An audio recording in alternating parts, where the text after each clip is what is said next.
Hello boys and girls, आपका स्वागत है कॉमर्स ई पाठशाला में। और जैसे कि आप अपने स्क्रीन पे देख पा रहे हैं, मैं बात करने वाला हूँ इग्नू के बीकॉम कोर्स इको 7 के बारे में, जिसका नाम है एलिमेंट्स ऑफ कॉस्टिंग। और उसका जो यूनिट 5 है, उसमें एक बहुत ही इंपॉर्टेंट टॉपिक है जो कि आप स्क्रीन पे दिख रहा होगा आपको, factors affecting choice of data. So what are the factors which affect the choice of data? This is our topic and we are going to have a lecture on it.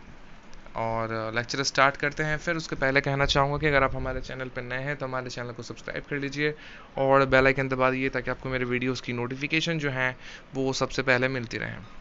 So let's start the topic, which is about the factors affecting choice of data.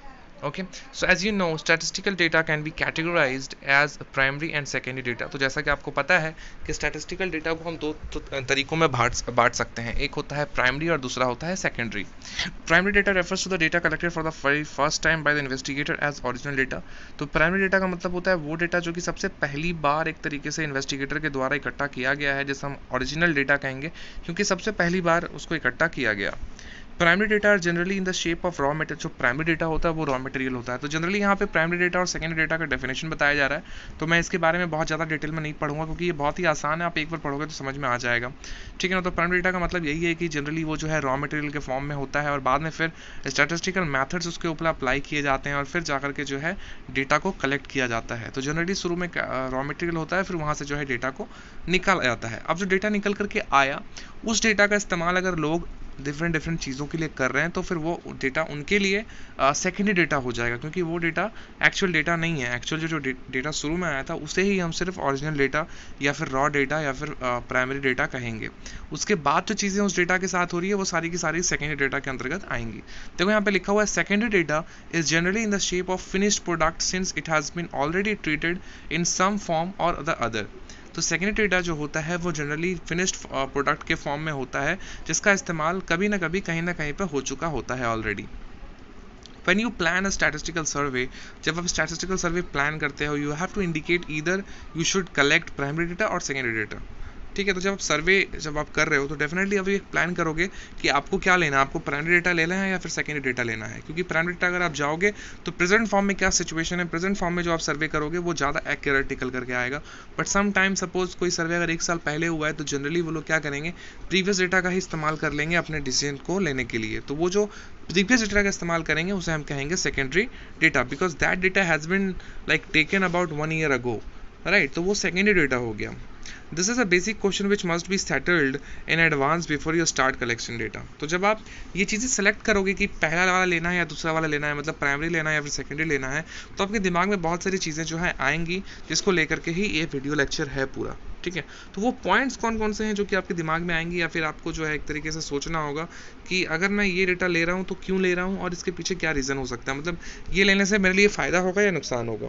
So the choice of data depends on several factors. तो जो choice of data होता है, मतलब जो primary data या फिर secondary data, उसके ऊपर लाइक बहुत सारे फैक्टर्स होते हैं और उन्हीं फैक्टर्स के ऊपर हम बात करेंगे। नीचे में 3 फैक्टर्स आपको दिख रहे हैं, टोटल यहाँ पे 8 या 9 फैक्टर्स हैं, उन सबको हम एक एक करके देखेंगे।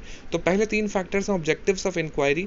ऑब्जेक्ट ऑफ इंक्वायरी, आप जब इंक्वायरी कर रहे हो तो किस ऑब्जेक्ट के ऊपर कर रहे हो, किस चीज़ के ऊपर कर रहे हो, वो एक टॉपिक है।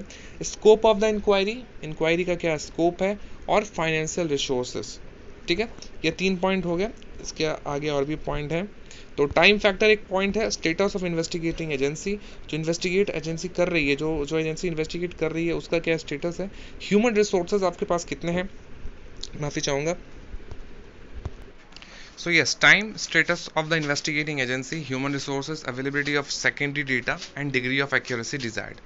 So these are more 5 topics or factors जिसके कारण से जो हमें चॉइस ऑफ डेटा जो हम चूज़ करते हैं, चॉइस ऑफ जो हमारी क्वेश्चन है उसे जो हम चूज़ करते हैं, उसके पीछे ये 8 फैक्टर्स होते हैं, right.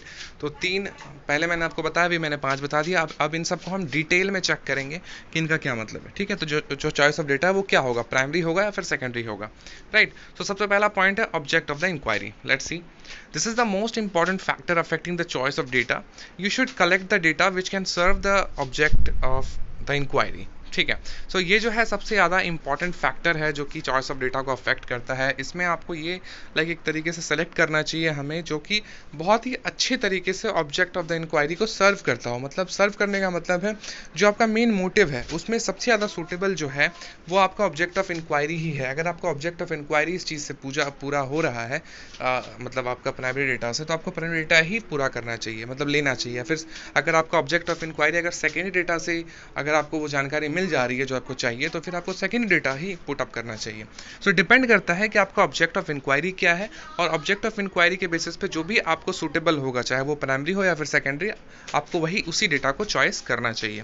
The object will indicate the type of information required for the survey. अब ये जो ऑब्जेक्ट है ये इंडिकेट करता है कि किस तरह का सर्वे आपको जरूरत है। क्या प्राइमरी डेटा के सर्वे से आपका काम होगा या फिर सेकेंडरी डेटा का जो ऑलरेडी सर्वे किया हुआ है क्या उस डेटा से भी आपका काम हो जाएगा। तो जब आपका सेकेंडरी डेटा से काम हो जाएगा तो फिर आपको अलग से लोगों को एम्प्लॉयड करके फिर आपको प्राइमरी डेटा इकट्ठा करने की जरूरत नहीं पड़ेगी। तो जो ऑब्जेक्ट ऑफ इंक्वायरी है वो अगर आपका सेकेंडरी डेटा से काम हो जाएगा तो प्राइमरी की जरूरत ही नहीं है, राइट। तो ये पता चल जाता है यहाँ से।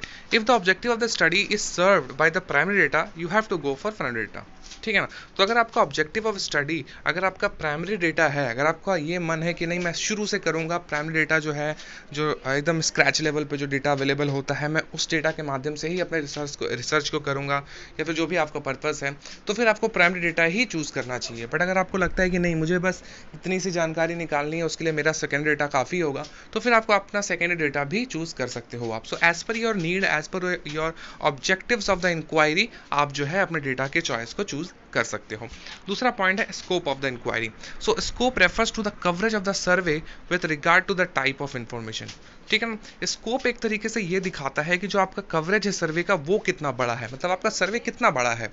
क्या वो बहुत बड़ा है, काफ़ी समय लगेगा, बहुत अगर ज़्यादा बड़ा होगा तो फिर उसके लिए अलग से प्रेपरेशन आपको करनी होती है, ठीक है ना। तो स्कोप का मतलब होता है कि आपका सर्वे जो है वो कितना बड़ा है। अगर आप इन्फॉर्मेशन की बात कर रहे हो तो इन्फॉर्मेशन जो है आप उसमें कितना इकट्ठा करोगे, ठीक है। उसमें नॉट ओनली इन्फॉर्मेशन, तो जो सब्जेक्ट मैटर है वो जोग्राफिकल एरिया, सपोज आपको किसी एक पर्टिकुलर सिटी में करना है, सपोज दिल्ली में करना है आपको, तो आपको सिर्फ दिल्ली की ही इन्फॉर्मेशन चाहिए होगी, है ना। तो उसका स्कोप सिर्फ दिल्ली तक ही लोकेटेड होगा। बट अगर आपका स्कोप बड़ा हुआ, अगर आपको बड़े लेवल पर अगर रिसर्च करना रहे, अगर आप दिल्ली के बाहर भी करना चाह रहे हो, तो फिर जो स्कोप है इंक्वायरी का वो भी आपका बड़ा हो जाएगा। मतलब आपको अपने जोग्राफिकल बाउंड्री के बियॉन्ड जाकर के आपको जो है डेटा को इकट्ठा करना पड़ेगा। If the information to be obtained happens to be quite comprehensive and basic and primary data would prove to be more suitable. तो अगर आपका डेटा जो है वो बहुत ही ज़्यादा कॉम्प्रिहेंसिव है और बहुत ही बेसिक है, बेसिक का मतलब समझ रहे हो, एकदम स्क्रैच लेवल, एकदम ग्रास रूट लेवल पे जो डेटा निकल करके आता है, अगर आपको उस तरह का डेटा चाहिए तो फिर आपको प्राइमरी डेटा ही प्रेफर करना होगा। You can not go for secondary data, ठीक है। फाइनेंशियल रिसोर्सेस, ये भी एक बहुत बड़ा इंपॉर्टेंट फैक्टर है। अगर आपके पास पैसे रहेंगे तो आप प्राइमरी डेटा करवा पाओगे। सेकेंडरी डेटा में खर्च ज़्यादा नहीं होता क्योंकि वो डेटा ऑलरेडी इकट्ठा किया गया है, आपको बस उसके ऊपर अपने तिगड़म लगाने हैं, राइट। लेकिन अगर आपके पास फाइनेंशियल रिसोर्सेज है, अगर आपके पास उतने पैसे हैं कि आप लोगों को एम्प्लॉय कर सको और जाकर के फिर उनसे जो भी डेटा है रिसर्च के लिए आप इकट्ठा करवा सको, तो फिर बात अलग है, right. So finance in fact is a big constant in statistical survey and you have to act within this limitation, ठीक है। तो ये जो है सबसे बड़ा कांस्टेंट कहलाता है, सबसे बड़े हर्डल, सबसे बड़ा मुसीबत कहलाता है जब भी आप सर्वे की बात करते हो। तो आपका जो पैसा है वही आपको एक तरीके से लिमिट करेगा, यही आपका लिमिटेशन भी है। The availability of fund determine जो टू अ लार्ज एक्सटेंट, अगर आपके पास अवेलेबिलिटी ऑफ फंड्स है, the type of data to be used is in an investigation. अगर आपके पास इतने फंड हैं कि आप इन्वेस्टिगेट कर सको, in most of the cases collection of primary data requires more fund. जैसा कि मैं आपको कह रहा था कि अगर आप प्राइमरी डेटा को कलेक्ट करोगे तो उस केस में आपको फंड की ज़्यादा जरूरत पड़ेगी, है ना, और सेकेंडरी डेटा में उतनी ज़्यादा जरूरत नहीं पड़ती है। तो आपके पास अगर फंड लिमिटेड है तो फिर आपको सेकेंडरी डेटा के लिए ही जाना पड़ेगा। जैसे यहाँ लिखा हुआ है, when funds are very limited we usually go for secondary data, if adequate finance is available then we can plan for collecting primary data, जैसा कि मैं आपको कह रहा था, ठीक है। तो ये काफ़ी इंपॉर्टेंट पॉइंट था, तीसरा फाइनेंशियल रिसोर्सेज। चौथा है टाइम फैक्टर, आपको समय कितना देना है। देखो प्राइमरी डेटा कलेक्ट करने में समय बहुत ज़्यादा देना पड़ता है क्योंकि आप ग्रास रूट लेवल पे स्क्रैच लेवल से आप स्टार्ट कर रहे हो, राइट। बट सेकेंडरी डेटा में आपको समय ज़्यादा देने की जरूरत नहीं है। है ना, आपको बस बहुत इजीली मिल जाएगी सेकेंडरी डेटा। तो टाइम फैक्टर भी एक बहुत बड़ा फैक्टर है। अगर आप ये सोच रहे हो कि आपको जल्दी कोई काम करना है तो फिर आपको सेकेंडरी डेटा से ही काम चलाना पड़ेगा, या फिर अगर आपके पास समय है तो डेफिनेटली आप उसमें दे सकते हो, आप प्राइमरी डेटा से काम चला सकते हो। तो देखो यहाँ पे क्या लिखा हुआ है, the required time for collection of primary data and secondary data should also be considered in deciding whether to select primary data और the use of secondary data. जैसा कि मैं आपको कह रहा था, collection of primary data requires relatively more time, जैसा कि मैं आपको कह रहा हूँ, है ना, प्राइमरी डेटा कलेक्ट करने में आपको रिलेटिवली ज़्यादा समय लगता है then the collection of secondary data, क्योंकि सेकेंडरी डेटा ऑलरेडी कलेक्टेड रहता है, आपको बस उसको लेना होता है। ठीक है ना। If there is sufficient time for accomplishment of investigation, अगर आपके पास सफिशेंट टाइम है ताकि आप अपने इन्वेस्टिगेशन को अकम्पलिश कर सकें या फिर ख़त्म कर सकें जैसे हम कहते हैं, तो फिर हमें प्राइमरी डेटा का इस्तेमाल करना चाहिए।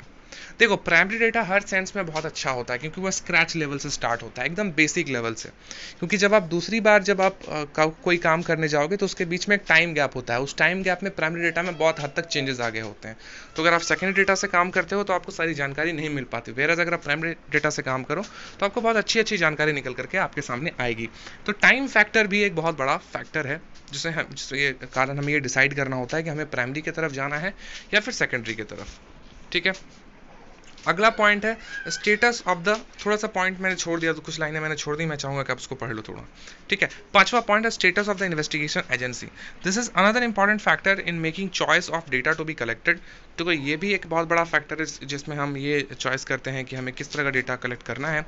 Much depends upon whether the investigation agency is a government और सम पब्लिक ऑर्गेनाइजेशन, इंस्टीट्यूशन और एन इंडिविजुअल। तो आपकी जो स्ट्रैटेजी होगी, जो आपका एक तरीके से जो आपका दिमाग होगा वो डिफरेंट तरीके से काम करेगा। जब आप ये सोचोगे कि गवर्नमेंट एजेंसी है या फिर कोई प्राइवेट एजेंसी है तो उस केस में आपका जो है दिमाग अलग तरीके से काम करेगा, गवर्नमेंट रहेगा तो अलग तरीके से काम करेगा, है ना। तो अगर आप गवर्नमेंट एजेंसी है तो डेफिनेटली आप प्राइमरी डेटा को ही कलेक्ट करना चाहोगे, जो आपका रॉ डेटा है आप उसी को कलेक्ट करना चाहोगे। समटाइम्स गवर्नमेंट जो होती है वो सेकेंडरी डेटा को भी कलेक्ट करती है, पिछले डेटा के हिसाब से ही जो है वो लोग डिसीजंस लेती है ना। तो ये भी एक सोचने वाली बात है। In the first case one can think of collecting primary data on a large level. ठीक है ना, पहले केस में क्या होता है कि लार्ज लेवल पे आप जो है प्राइमरी डेटा कलेक्ट करने के बारे में सोचते हो, है ना। जैसे गवर्नमेंट जो है वो लार्ज लेवल पे प्राइमरी डेटा को इकट्ठा करती है क्योंकि उनके पास स्कोप बहुत बड़ा है। वो पूरे इंडिया में ही एक तरीके से रिसर्च करेगी कितने सारे गरीब लोग हैं जिनके लिए हमें जो है आगे जाकर के घर बनाने हैं, मकान बनाने हैं, या फिर कुछ किसी भी तरह की कोई अगर सर्विसेज चलानी है तो उसके से प्राइमरी डेटा को ही प्रेफर किया जाता है by the government. For an individual it is economical and practice feasible to use the secondary data. अब आपके और मेरे तरह का इंडिविजुअल आदमी होगा तो क्या वो बड़े स्कोप के साथ बड़े पैसे लगा करके क्या वो पूरे काम को कर पाएगा? नहीं। वो क्या करेगा, वो सेकेंडरी डेटा आपके पास अवेलेबल, जैसे कि मैं भी अगर कभी अभी रिसर्च अगर करता हूँ तो मैं पुराने डेटा जो कि सपोज 2011 में जो पॉपुलेशन था हमारे इंडिया का, है ना, उसके बाद जो भी इसमें डेवलपमेंट्स हुए हैं उसको रिलेटेड मैं चीज़ें करूँगा। मैं अभी जा कर के 2021 का तो कर नहीं पाऊँगा ना, है ना, रिसर्च जो कि क्योंकि अवेलेबल ही नहीं है। तो सेकेंडरी डेटा का इस्तेमाल हम करेंगे जब भी कोई इंडिविजुअल व्यक्ति होता है या फिर कोई छोटा सा कोई अगर ऑर्गेनाइजेशन होता है जिसको डेटा की जरूरत पड़ती है, तो फिर वो जो है सेकेंडरी डेटा का ही इस्तेमाल करता है, प्राइमरी डेटा का इस्तेमाल नहीं करता। For an individual it is economical and practical feasible to use secondary data. जैसे कि मैंने आपको कहा, पब्लिक ऑर्गेनाइजेशन और institutions may also take up field surveys for obtaining relevant information but they may not be in the case with the private organisation. तो जो government organisation होती हैं वो क्या करते हैं, वो ऑन फील्ड मतलब प्राइमरी डेटा को इकट्ठा करती हैं, बट जो प्राइवेट ऑर्गेनाइजेशंस होती हैं वो सम टाइम्स क्या करती हैं, वो जो सेकेंडरी डेटा है उसी से वो काम चला लेती हैं। सो द गवर्नमेंट और public institutions can afford to spend more money and employ adequate member of trained and competent staff for collection of primary data.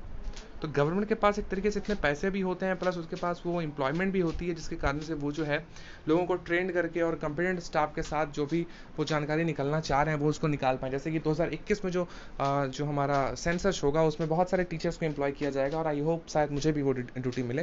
तो जो भी हो, तो उस केस में गवर्नमेंट को देने के लिए पैसे भी हैं गवर्नमेंट के पास और उसके पास सूटेबल अच्छे जो है एक तरीके से एम्प्लॉयड लोग भी हैं जिनके ज़रिए वो काम करवा पाएंगे। लेकिन प्राइवेट ऑर्गेनाइजेशंस के पास ये सारी फैसिलिटीज़ नहीं होती हैं, जिसके कारण से वो बहुत अच्छे तरीके से किसी काम को नहीं कर पाते हैं। हालांकि सेंसस तो बहुत बड़ा हो गया, पैन इंडिया ये काम होता है, बट अगर मैं छोटे लेवल पर भी बात करूँ तो गवर्नमेंट के पास ज़्यादा पैसे हैं, ज़्यादा रिसोर्सेज हैं, बट अगर प्राइवेट ऑर्गेनाइजेशंस की बात करें तो उनके पास वो सारी चीज़ें नहीं होती हैं, ना ही पैसे होते हैं, ना ही लोग अच्छे होते हैं। तो उस केस में वो क्या करते हैं, वो फिर जो सेकेंडरी डेटा अवेलेबल होता है उनके पास वो उसी से काम चलाते हैं, राइट। तो यही बात यहाँ पे बोली गई है।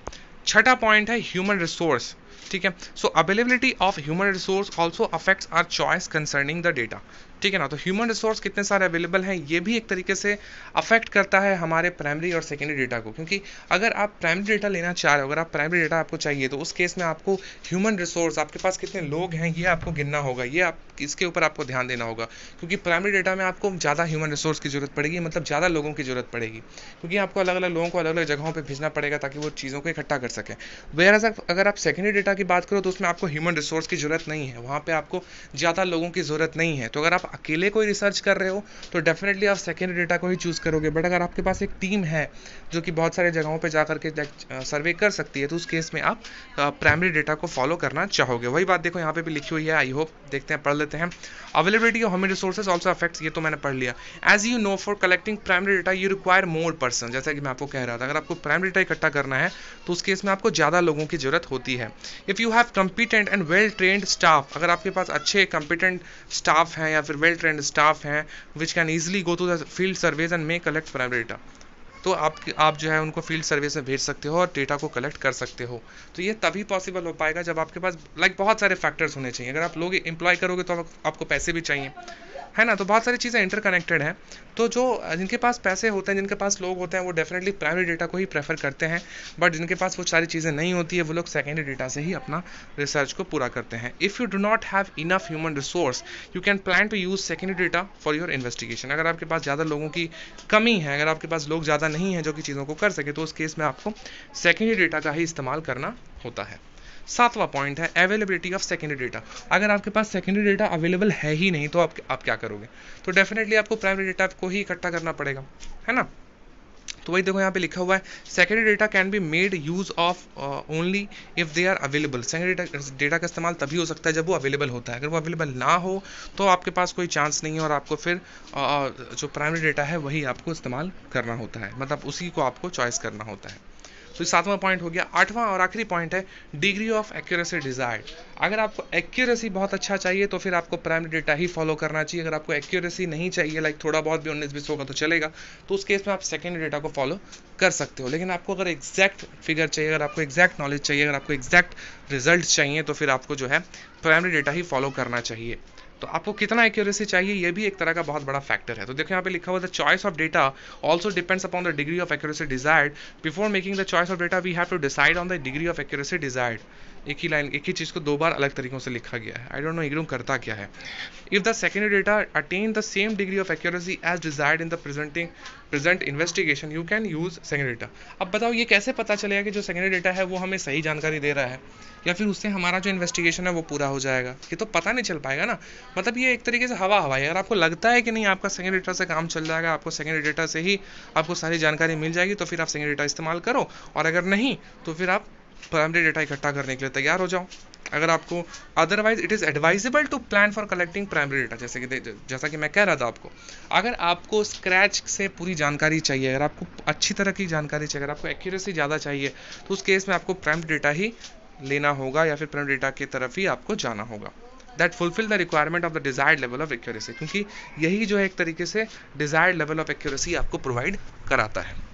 ठीक है, कंक्लूड कर देते हैं। Among all the factors discussed above no single factor can form the basis of our choice for single data. सही बात है, ये जो 8 फैक्टर मैंने बताया, सिर्फ एक ही फैक्टर से आप ये डिसाइड नहीं कर लोगे कि आपको कौन सा डेटा चाहिए। आपको बहुत सारे फैक्टर्स को कंसिडर करना होगा। ये सारे फैक्टर्स को ही एक तरीके से कंसिडर करना होगा और फिर आपको ये चॉइस करना होगा कि आपको प्राइमरी डेटा है या फिर सेकेंडरी डेटा लेना है। ठीक है, तो ये हमारा पूरा लेक्चर था जिसमें मैंने आपको कराया कि हाउ शुड यू चॉइस, या फिर कौन कौन से फैक्टर्स होते हैं, what are the factors which affect the choice of data. ये हमारा आज का टॉपिक था। आई होप कि आपको पसंद आया होगा ये लेक्चर। अगर पसंद आया है तो लाइक, कमेंट और शेयर कर लो और हमारे चैनल को सब्सक्राइब कर लो। मैं इस वीडियो के डिस्क्रिप्शन में और या फिर आप हमारे चैनल के अबाउट सेक्शन में जाइए और आप हमें ट्विटर और इंस्टाग्राम पे फॉलो कीजिए, ताकि इसी तरह की यूज़फुल जो चीज़ें हैं वो मैं आपके साथ शेयर कर सकूँ, क्योंकि वहाँ पर मैं लेटेस्ट जो जानकारी होती है रिगार्डिंग सैम्पलिंग या फिर किसी भी चीज़ का रिगार्डिंग, कॉमर्स के रिगार्डिंग, वो सारी लेटेस्ट जानकारी मैं अपने इंस्टाग्राम और ट्विटर पर ही शेयर करता हूँ। तो मैं चाहूँगा कि आप वहाँ पे जाएं और मुझे फॉलो करें, ताकि आपको लेटेस्ट जानकारी आपके कॉमर्स स्टडी से रिलेटेड या फिर इग्नू से रिलेटेड आपको मिल सके और आपका जो एग्जाम है वो बहुत अच्छे तरीके से हो पाए। ठीक है, so this is the end of our video. अगले क्लास में मिलते हैं, बाय।